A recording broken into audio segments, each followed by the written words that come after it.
Opa, professor Felipe Fontoura, e hoje nós vamos revisar então os fundamentos mais importantes para a sua vida profissional. Porque, como você já sabe, sem esses fundamentos que eu vou apresentar aqui para você, qualquer esforço em termos de conhecimento ou em termos de dedicação e estudo pode ser em vão. Aliás, claro, com muita dedicação, muito esforço, você vai conseguir com certeza. Só que, como eu comentei, vai ser muito mais esforço, sendo que você pode trabalhar de uma maneira muito mais inteligente. Mas vamos lá. Então a gente vai recapitular aqui o problema e a gente vai abordar uma possível solução, na qual eu chamo de método. Por que eu falo de possível solução? Porque essa é uma das infinitas opções e várias outras opções que você poderia estar testando. Essa foi a melhor solução que eu encontrei com a minha experiência aí de, como eu comento, de quase 2 décadas aí trabalhando na área da programação. Claro que você pode estar utilizando essa daqui de início e talvez até adaptando para você e de uma maneira geral, de uma maneira até que funcione. Eu recomendo sempre, claro, tá no bom sentido, utilizando o método, copiando o método para você, e depois que você estiver dominando, você pode fazer alguma outra adaptação que funcione melhor para a sua área. Então, vamos lá. Então, imagine que a gente tem um gráfico, né, de dois eixos aqui, o gráfico cartesiano, em que o eixo é tecnologia e o outro eixo é tempo. E a gente tem uma curva aqui exponencial. O que é uma curva exponencial? Ela começa, né, vamos dizer assim, mais leve, mais tranquila, e depois ela vai indo em direção ao infinito. E essa curva aqui, o que a gente vai fazer? A gente vai dividir ela. A gente vai dividir, então a gente vai imaginar que a gente está aqui na década de 60, né, como eu comentei já nas aulas passadas, na aula principalmente do programador das antigas, né, o programador de antigamente. Mas o mais interessante é você começar a observar aqui que entre esses dois tempos são tempos uniformes. Né? Eu tenho aqui da década de 80, você vê que a tecnologia que está lá no eixo, naquela linha tracejada, ela é praticamente contínua, né? Então ela pouca evolução de tecnologia em função do tempo. Eu coloco aqui mais uma linha, década de 90, década, virada do século, né?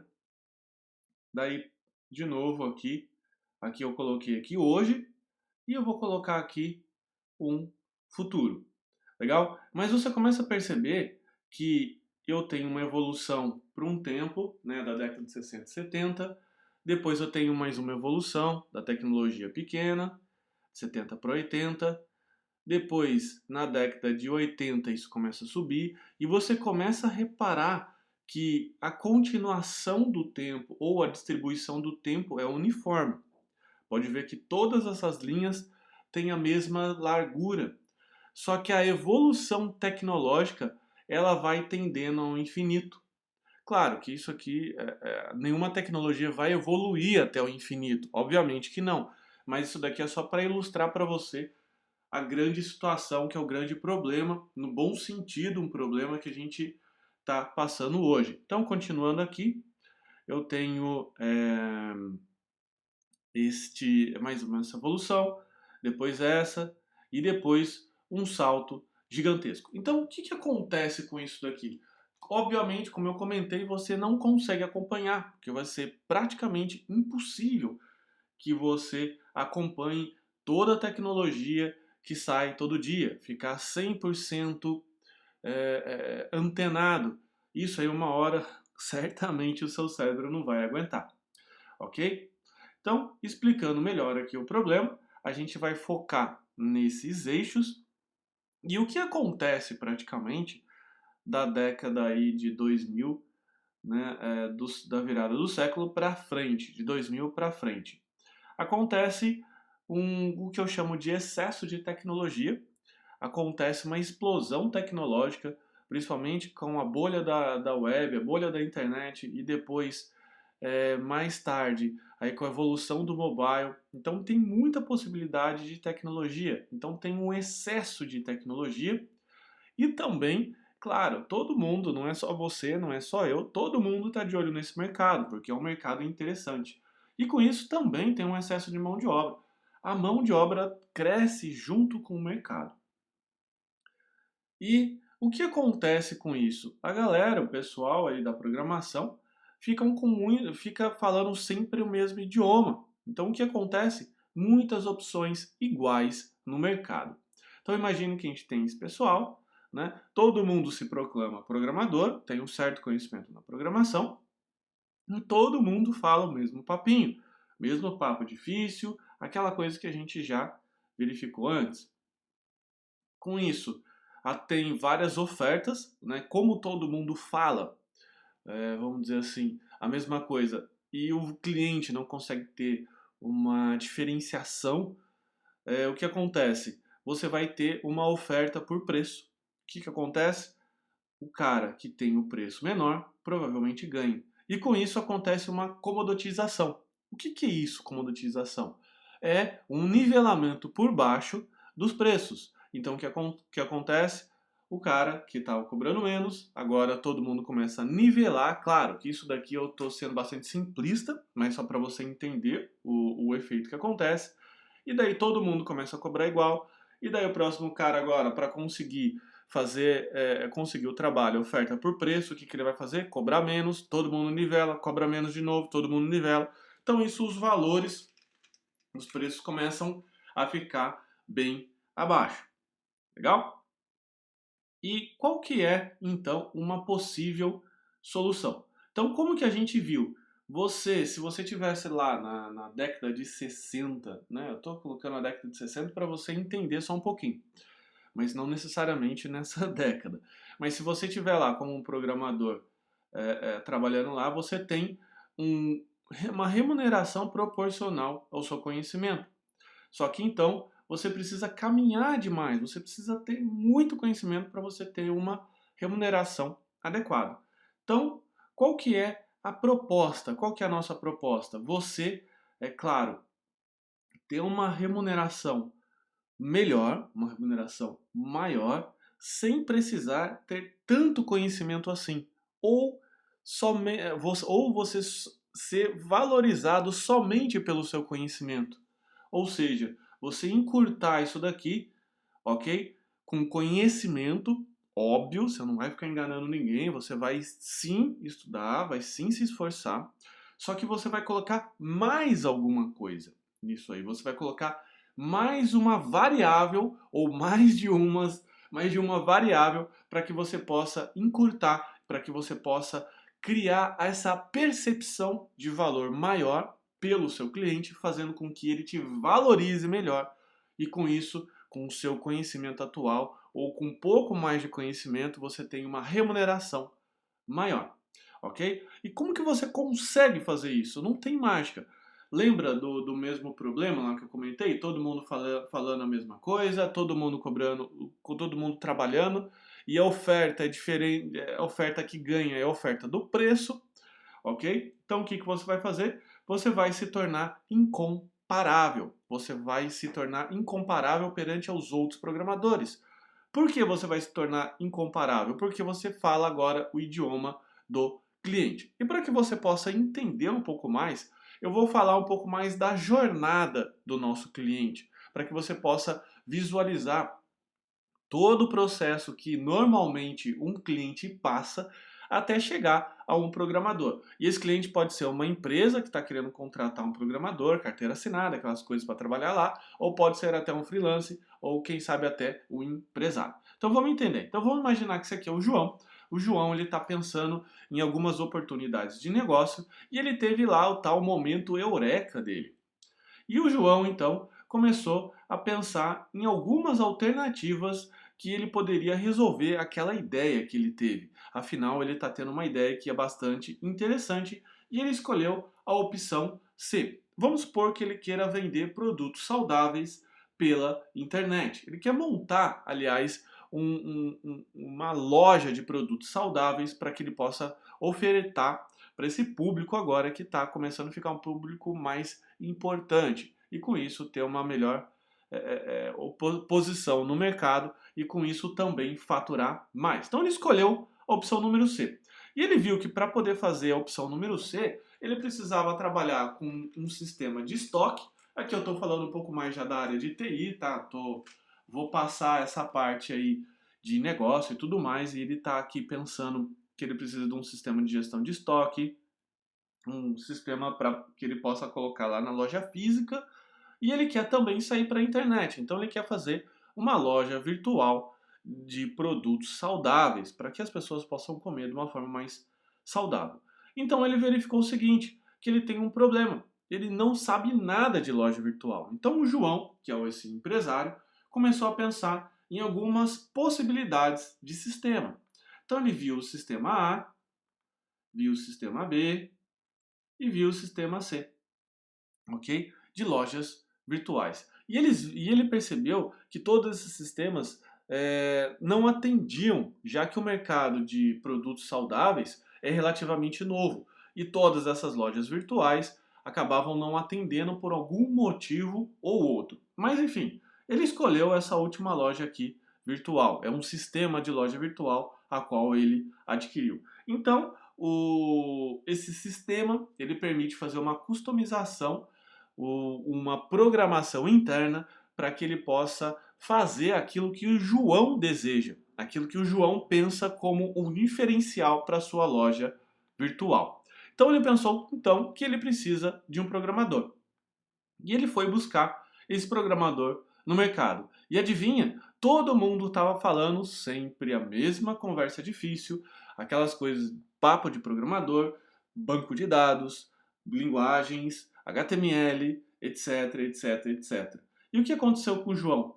Ele não consegue se decidir qual, porque o João, como empresário, ele não é uma pessoa da área, ele não é um técnico.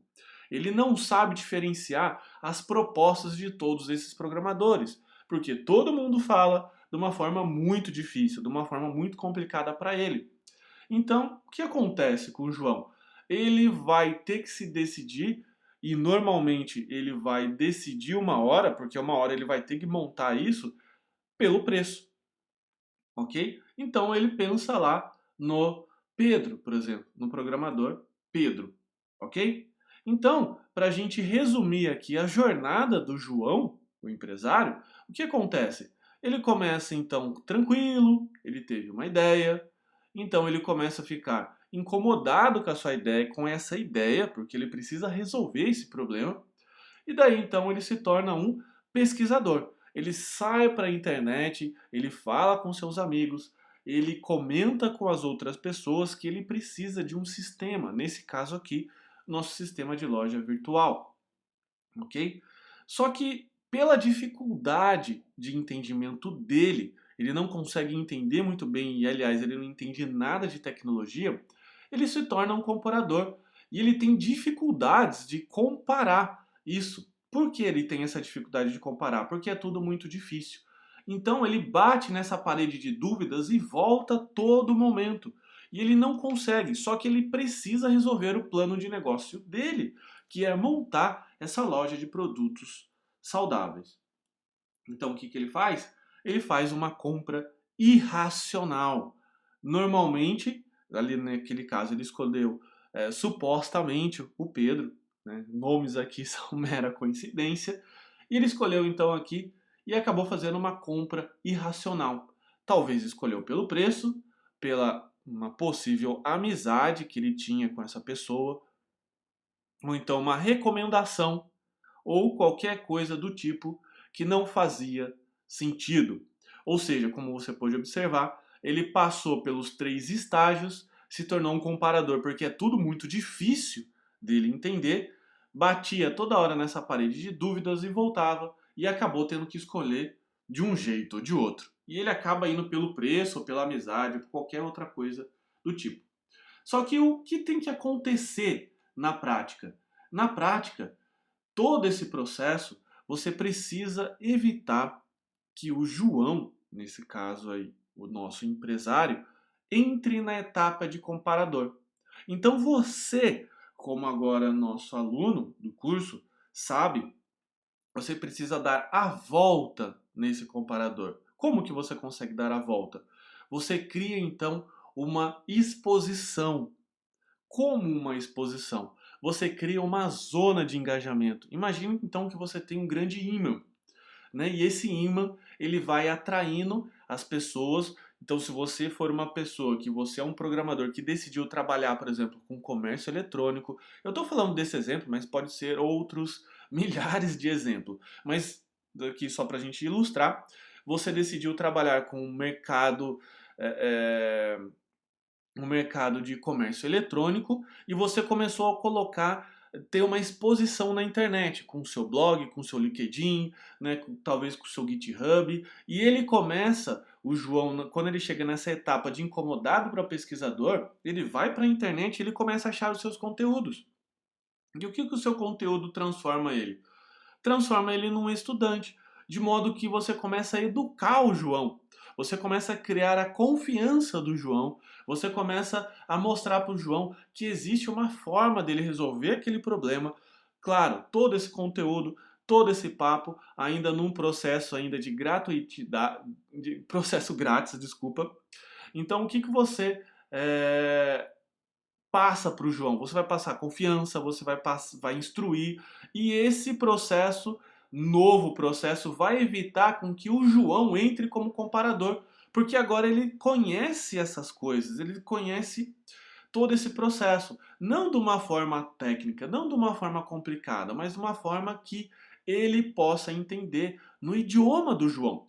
Como assim? Você vai, por exemplo, explicar para o João que ele precisa de uma loja virtual, por exemplo, que o layout se adapte a uma tela pequena, ok?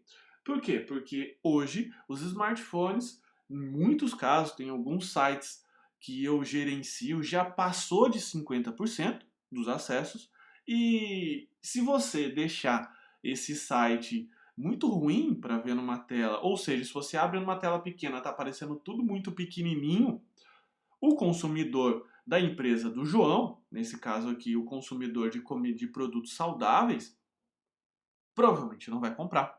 Ele vai ter muita dificuldade em comprar e ele vai causar um certo problema.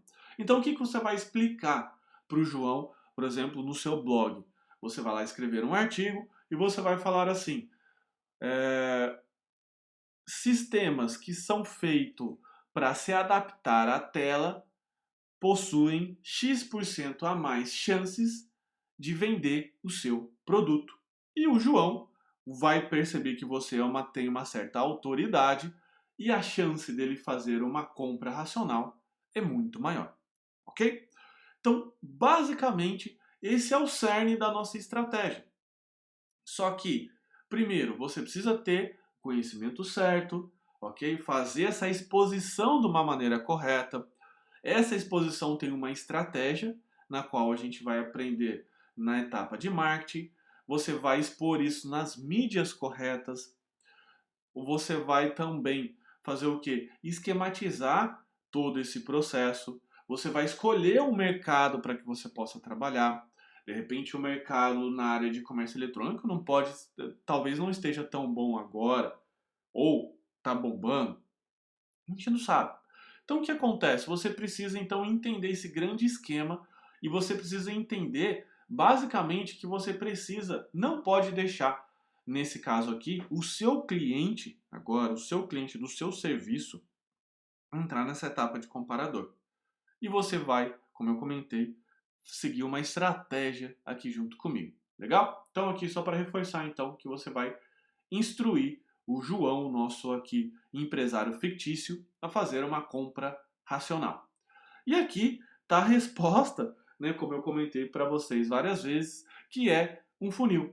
Então o que você vai fazer? Você vai criar, você vai apontar a boca desse funil para cima e você vai começar a colher as várias oportunidades que estão por aí. Porque você vai aumentar a sua exposição, você vai criar uma zona de engajamento para que os vários Joãos por aí que existem, né, os vários empresários, as várias empresas, várias pessoas que estão buscando um programador, consiga criar uma confiança com você, possa verificar que você tem conhecimento, que você é a pessoa correta para ela.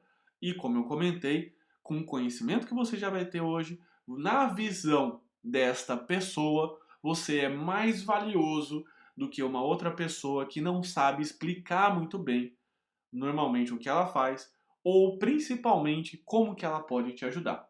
Então, obviamente, quando você não faz esse processo, quando você está lá igual a todo mundo, você vira esse funil. Ao contrário, com isso você tem menos oportunidade. Então, a boca desse funil é a exposição, a base dele é o seu conhecimento. E claro, você não quer ter nenhum conhecimento, você não vai fazer isso, porque senão você vai ser desonesto e você não é desonesto. Se você só aumentar o conhecimento e não aumentar essa exposição de uma forma estratégica, você não está sendo inteligente. Então, qual que é a nossa estratégia? É manter o seu conhecimento atual ou um conhecimento mínimo para entrar no mercado e aumentar essa boca, nessa boca desse funil, criando uma exposição correta. Dessa forma, você vai estar sendo, como eu comento aqui, inteligente. Legal? Então, só para você entender o que você tem, você vai ter os diversos tipos, né, as diversas áreas da empresa. Você vai se comunicar com essa empresa nessa parte estratégica. Você vai seguir até o cerne, né, até o baile, até o núcleo da Terra, aumentando a sua exposição. E com isso você vai ser maior ou melhor valorizado, ok? E você vai fazer essa exposição de uma forma interna e de uma forma externa. Interna é com o seu emprego atual, com o seu amigo, então no seu ciclo, né, e no seu círculo na sua esfera aí de amizade, a sua esfera de conhecimento, a sua esfera de pessoas, você vai fazer de uma forma adequada essa exposição interna e a exposição externa, basicamente aí vai ser feito via internet. Legal? Só que antes de qualquer coisa, você sair executando como doido essa estratégia, né, que eu chamo desse método, o que você precisa fazer? Escolher um bom mercado, definir o seu nicho e posicionamento, você vai criar uma estratégia, ok? No caso aqui, estratégia de marketing e mídia, e depois você vai definir os conhecimentos adequados que você precisa para que você possa atingir aquele mercado. Porque senão, novamente, o que vai acontecer? Você vai se passar meio que por um charlatão. Você não vai ter conhecimento nenhum e você vai falar muito. E você sabe que gente que fala muito, né, não é muito legal. Gente que fala muito e não tem pouco conteúdo, ou só tem embalagem e não tem conteúdo, acaba se dando mal, que não é o caso que você quer. Você quer valorizar o seu interior, você quer valorizar as suas competências, você quer valorizar o seu conhecimento para que você possa adquirir, né, que você possa conquistar as melhores posições no mercado. Legal? E como que a gente vai fazer isso? Através desses 4 fundamentos que eu chamo de 3M mais C. Mercado, marketing e mídia apoiado no conhecimento. E eu coloco isso aqui como se fosse numa fórmula que é igual ao sucesso. Bacana? Isso daqui é uma frase para você já ir pensando que de nada adianta todo o conhecimento do mundo se você está em um mercado péssimo fazendo o seu marketing errado usando a pior mídia possível. Legal? Então acho que é isso. Muito obrigado por enquanto. Muito obrigado por você estar assistindo essa aula e qualquer dúvida você sabe que você tem a nossa área de suporte. Então tá bom. Um abraço. Tchau, tchau.